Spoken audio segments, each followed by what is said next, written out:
Alright guys, last night I made a video about Joseph Biden and how a lot of signs were pointing to him possibly meeting his demise on January 13th, Friday the 13th, 2023, which is in, 13 days, right? And I missed something huge here because I didn't realize that if you do the conversion from the Julian, which is the old calendar we used to be on, to the current calendar, the Gregorian calendar, today, the day Joseph Ratzinger dies, the former pope, he just died. Okay, here's the news. He just died. His name's Joseph. Yesterday I was making a video about Joseph dying on January 13th. And now here I am realizing that today, on the Julian calendar, as you guys can see here, would be Friday, January 13th, 2023. Do you see what I'm saying, guys? Joseph died, just like I was saying yesterday, he died on January, if you do the calendar day conversion, right? Because the calendars are 13 days off, and look what you get, guys. Just crazy. So what's going to happen on the actual Friday, the 13th? I don't know, but we will see. But I think this might have been exactly what I was actually decoding the whole time, and I didn't even realize it. Alright, so I just wanted to make this quick video and explain exactly why this is connected.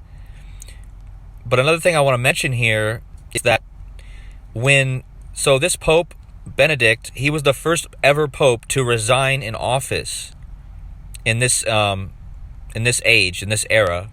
There was other ones, but he actually resigned in the mid of his office, and that is how we got our current Pope, Pope Francis, all right?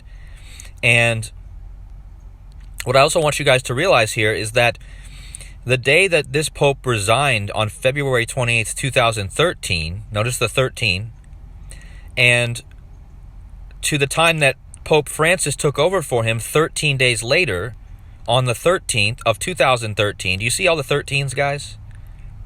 And do you see how this timeline is repeating itself? So you have him resigning on the last day of the month in 2013, February, and 13 days later on the 13th, the Pope Francis takes over, all right? So if something repeats itself, this Pope's dying on the last day of the month, and 13 days later is obviously the 13th of January, which is a Friday the 13th, okay? So again, not a coincidence, guys, because the death card is the 13th card in the tarot deck. I told you all about, if you guys haven't watched my video from yesterday, please go back and watch it. But one thing I want to point out here is this connection to the Queen, because she's the other big person that died this year, all right? So the Queen and the former Pope Benedict died in the same year, and from the time that he resigned, February 28, 2013, to the day he died, 3593 days, and that's the 503rd prime, okay? So 3593 is the 503rd prime, and 503 is the 96th prime, okay? What I will have you guys know is that 503 in numerology, if you drop the 0, is 53, which is the 16th prime.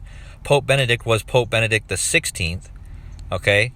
The Queen died at 96, so again, her age of death is coded into this because of the amount of days from his resignation to his death is 503, which is the 96th prime, okay? And she died at 96. Also, guys, they were born 360 days apart, guys. She was born on April 21st, 1926. He was born on April 16th, 1927. That's 360 days, a full circle. And so if you measure the amount of days they both lived and you subtract them, so Queen Elizabeth lived 35,204 days. Pope Benedict lived 34,958 days. You subtract them, you get 200. Catholic Church, 246. The founder of the Jesuits, St. Ignatius of Loyola, equals 236. The Freemason symbol, square and compass, equals 246. And most importantly, guys, this is all a stage. So it was a stage, 246. Anyways, good New Year's, guys. Thanks for watching. I'll see you in the next one.